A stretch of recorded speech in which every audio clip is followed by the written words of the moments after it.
Chapter 2. There is a solution. We, of Alcoholics Anonymous, know thousands of men and women who were once just as hopeless as Bill nearly all have recovered. They have solved the drink problem. We are average Americans, all sections of this country, and many of its occupations are represented, as well as many political, economic, social, and religious backgrounds. We are people who normally would not mix.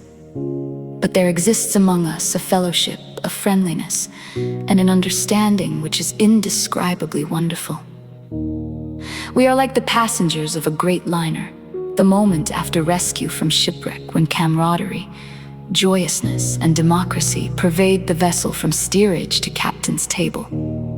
Unlike the feelings of the ship's passengers, however, our joy in escape from disaster does not subside as we go our individual ways. The feeling of having shared in a common peril is one element in the powerful cement which binds us.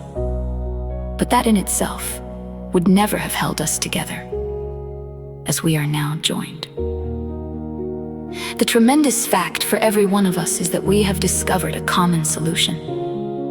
We have a way out on which we can absolutely agree, and upon which we can join in brotherly and harmonious action.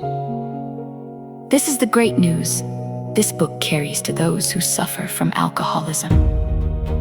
An illness of this sort, and we have come to believe it an illness, involves those about us in a way no other human sickness can.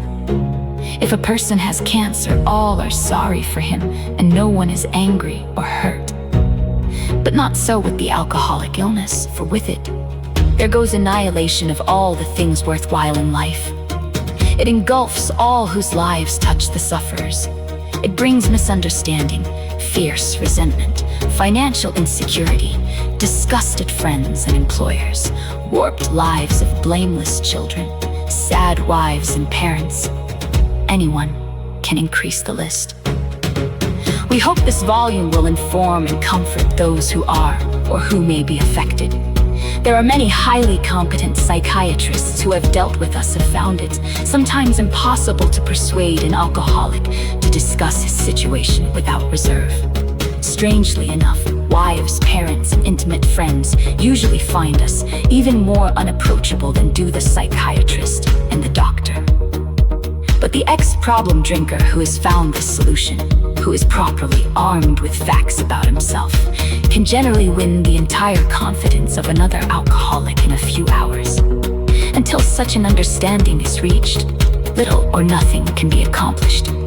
That the man who is making the approach has had the same difficulty, that he obviously knows what he is talking about, that his whole deportment shouts at the new prospect that he is a man with a real answer, that he has no attitude of holier than thou, nothing whatever except the sincere desire to be helpful, that there are no fees to pay, no axes to grind, no people to please, no lectures to be endured.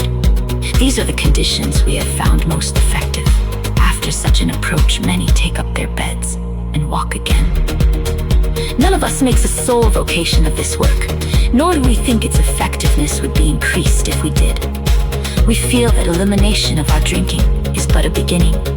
A much more important demonstration of our principles lies before us in our respective homes, occupations, and affairs.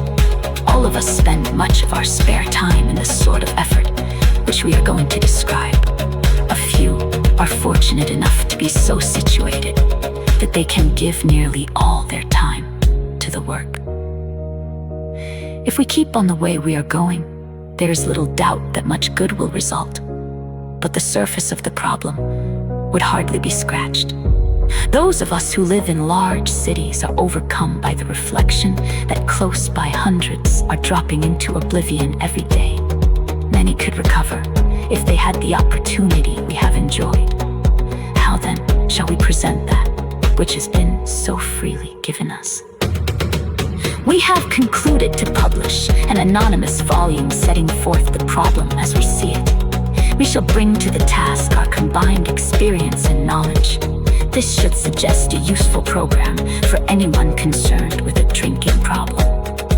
Of necessity, there will have to be discussion of matters medical, psychiatric, social, and religious. We are aware that these matters are, from their very nature, controversial. Nothing would please us so much as to write a book which would contain no basis for contention or argument. We shall do our utmost to achieve that ideal. Most of us sense that real tolerance of other people's shortcomings and viewpoints, and a presence and a respect for their opinions are attitudes which make us more useful to others. Our very lives, as ex-problem drinkers, depend upon our constant thought of others.